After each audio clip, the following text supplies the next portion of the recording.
Hey, good morning. I'm not going to try to sing because my daughter's going to sing this later, so I'm not going to ruin it. So here we go. Hey, don't write yourself off yet. It's only in your head you feel left out or looked down on. Just try your best. Try everything you can. Don't you worry what they tell themselves when you're away. Audrey Assad, and the song is called The Middle. Now, you might know another version. How many, Jimmy Eat World? Y'all know the Jimmy Eat World version? Yeah, that's good. A little emo, a little angsty. I heard this version, though, and I was like, oh, wow. Wow. Why was I like, oh, wow? When I started thinking about why I was like, oh, wow, I came up with this question. Where do you turn, or where do you look to determine how you're doing? Where do you look to determine how you're doing? The other day, I was having a little me time, scrolling on social media. Y'all do that for me time? Yeah, a little tune-out time. I was tuning out, just doing my thing, enjoying life, and all of a sudden I got really sad. Out of nowhere, I got really sad. And I couldn't figure out why I got so sad. So I started investigating the process. And I was like, what made me feel this way? And I started looking back at all the things I had looked at. And I started looking back, going, no, it wasn't. Oh, here it is. And I stopped, and it was a friend of mine, and they posted a reel, and it was one of those reels that are like, they look like they're stream of consciousness, but they're well thought out, and they have the words at the bottom, so you don't have to turn up the sound. And the thing they had said was really pretty good. I was like, dang, that's thoughtful. That's good. And then they had like 1,000 likes, and I was like, this is what's making me sad. Now I was like, why is this making me sad? And I was like, I have good stuff to say. I'm pretty wise. Like, maybe I should be posting some videos like my friend did and, like, putting the words at the bottom so you don't have to turn up the sound. And, like, maybe I would get that many likes as well. Like, in fact, I'm going to do that right now. I'm going to start writing this down. And then literally in the same breath, I was like, you're too dumb to do that. Like, you don't have anything good to say. Don't even try. This is ridiculous. Don't do it. And then I just put my phone down and my me time was ruined. But here's the thing. I don't think I'm alone. I think it's possible that some of y'all feel the same way. I think it's possible that some of us are comparing ourselves to others. Where do we look to determine how we're doing? Hey, don't write yourself off yet. It's only in your head that you feel left out or looked down on. Where do you go to determine how you're doing?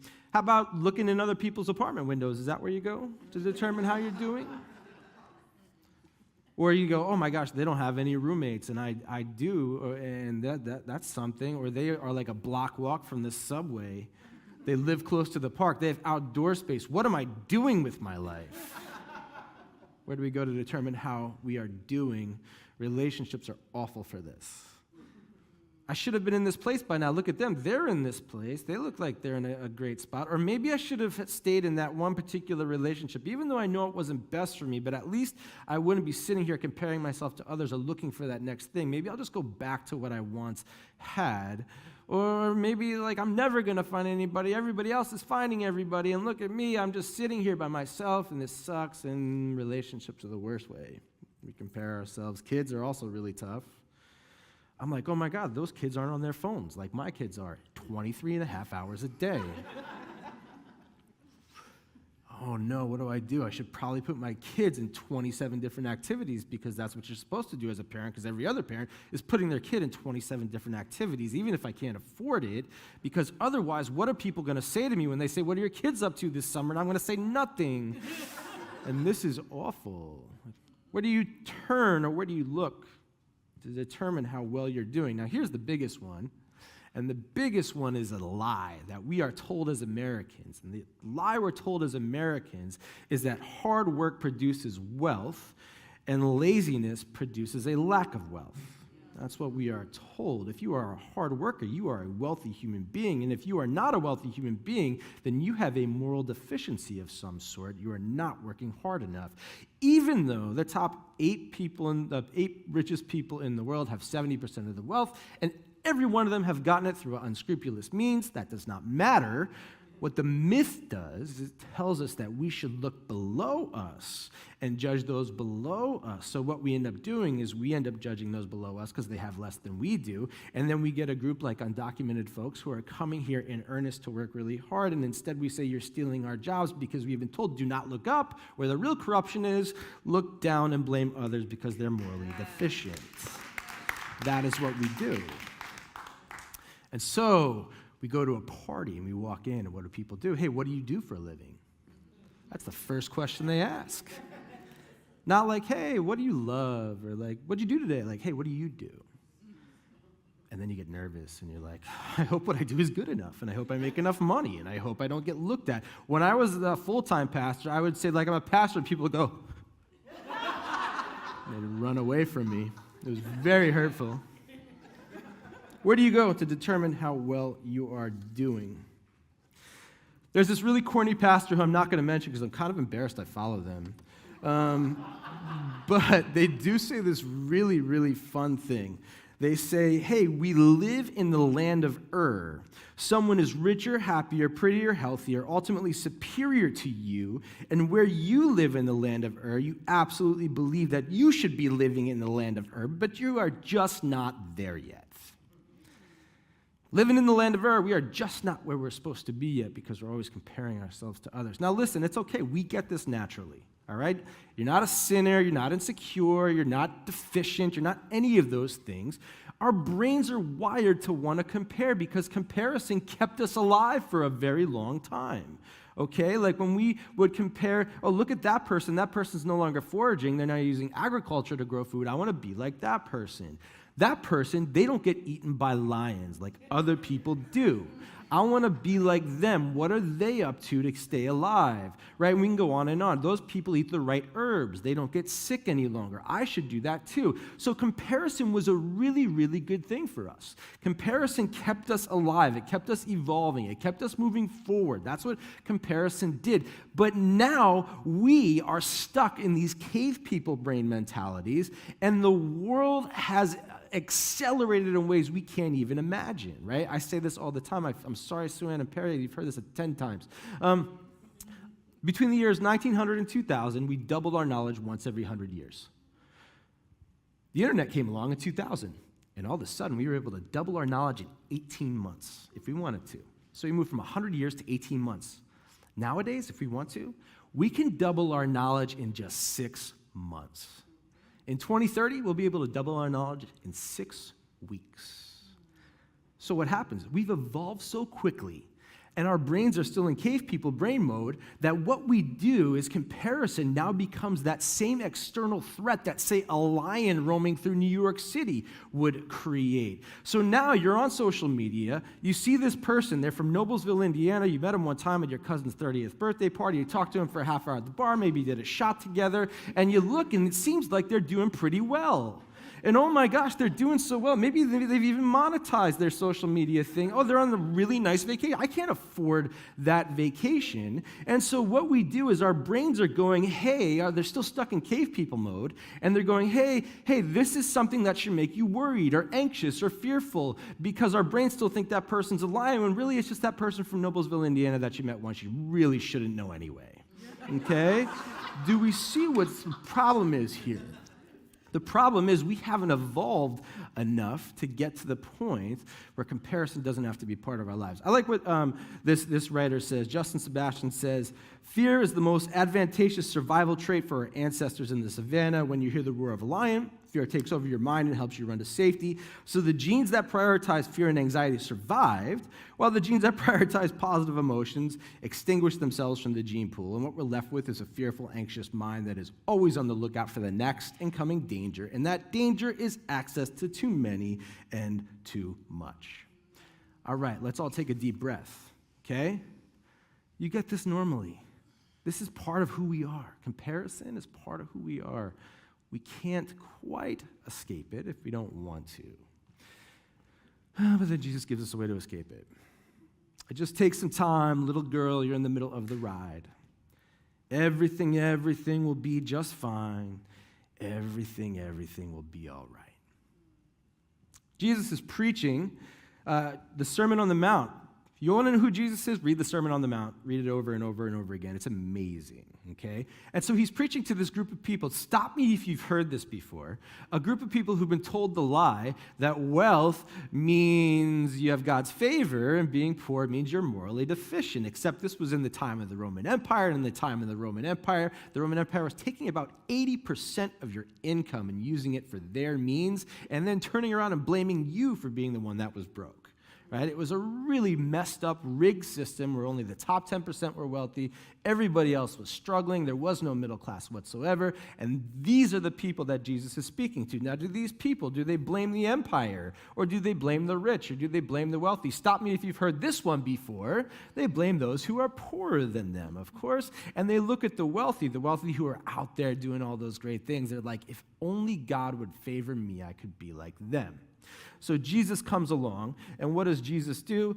I don't remember because I don't have it in front of me. Here it is. Jesus says, be careful not to practice your righteousness in front of others to be seen by them. If you will do, you will have no reward from your Father in heaven. And when you do pray, do not be like the hypocrites, for they love to pray standing in the synagogues and on the street corners to be seen by others. And when you do fast, do not look somber as the hypocrites do, for they disfigure their faces to show others they are fasting. Bottom line right here, what Jesus is doing, he's saying, look at the wealthy, look at the ones who are in front of you, look at the ones that you think have it all together, look at the ones you're comparing themselves to. They're going to get their reward in full, which is just a nice way of saying they're getting what's coming to them, right? Like that's a nice way to say it. And so this is what Jesus is saying. Jesus confronts the lie of comparison. Jesus is telling his poor, oppressed audience that they do not have to compare themselves to others because they are already righteous. They are already loved. They are already children of God. It's not the land of when I get there. It's you are already here, and your comparison is actually conformity. That's what your comparison is. Your comparison is conformity to an empire that's got it all backward. Your comparison is conformity to capitalism. Your comparison is conformity to a social norm or a standard. Your comparison is conformity. I like the way Paul says it. Paul says the law will make you compare yourself to others. What you need to understand is that you are already an adopted child of God because God thinks that your story is the most unique, the greatest, and worthy of love. So the question that I want to shift is this. I don't want to ask us where do we look to determine how we're doing. I want to ask us what are we planning to do with what God has entrusted us with God, as God's unique, adopted, and favored child. Now, we've been lied to a few times, even like in church, where we've been told, like, you're not quite there yet. Once you get baptized, once you take communion, once you stop doing that thing you're doing, once you stop being the person that God made you to be, then you're going to be okay. And that's been a big lie, too, because the truth of the matter is, as God's adopted children, we are wholly, fully, unequivocally loved the way we are, our unique selves, full stop, and nobody takes that away from us, and nobody changes that. That is the way we are made and the way we're created to be. Okay? That's number one. And if we do that, and if we know that, which is hard to know, but we'll get there. If we know that, then the question again becomes, what are you planning to do with what God has entrusted you as God's unique, adopted, and favored child? Live right now, just be yourself. Doesn't matter if it's good enough for someone else. Somebody told me it was Pride Month. I knew it already, though. This is the best, right? And it's the best for those folks who identify as LGBTQ+. And I'll tell you why, because there have been times where you all have been told that you need to do something different in order to. Or maybe like, oh, I want to volunteer, but you can't until you. Or this person over here was able to overcome, but you need to do that too. And comparison has been such a part of your life. And the good news of Pride Month, the good news is that God has created us unique, holy, loved, exactly as we are. Full stop, no questions asked. There's a period on the end of that, right? And so as we go out into Pride Month, what we get to do is we get to shout that. We get to say, I don't have to compare myself to anybody. I'm made perfectly in the image of God, exactly how I am. Now, church, there are times we don't believe that. You know what our job to do as a church is? To believe it for others when they don't believe it. That's what our job is. And so when others don't believe that they are fully, unequivocally made in the image of God, and what are you going to do with what God has entrusted you? Church, believe it for them. Bring it to them. Tell them that they are okay. Tell them that they are loved. Tell them that there is nothing they can do or no place they can go or no one they can compare to that takes that away. And Forefront, you know why we exist? We exist to tell others that when they don't believe it for themselves. That's why we exist, okay? Now, I got to bring my story into it. You know why I started listening to this song, The Middle by Audrey Assad? Listen to it every day going through this tough time. And I realized this maybe like 3 weeks ago. This is all fresh for me, right? But what I realized is when I left Forefront, I think one of the reasons I left was because I was comparing myself to others. I wanted to be richer. I wanted to work in a corporate world where people made a lot more money, where people seemed to be taken seriously. I didn't want people to recoil anymore when I told them what I did at a party. You know, I didn't want those things. I wanted what everybody looked at as success. So I did. I became a corporate consultant, and I hated every second of it. It was miserable. I wasn't good at it. I wasn't leaning into any of my gifts. It was downright awful. And I hang out with this group of Forefronters called the Monday Night Marauders. Shout out to my Monday Night Marauders. And they would say to me, Jonathan, you're not made for this. And I'd be like, no, I'll figure it out. That's what I would always say. I'm going to figure it out eventually. And one day I said to them, yo, I'm not going to figure this out, because I'm not made for this.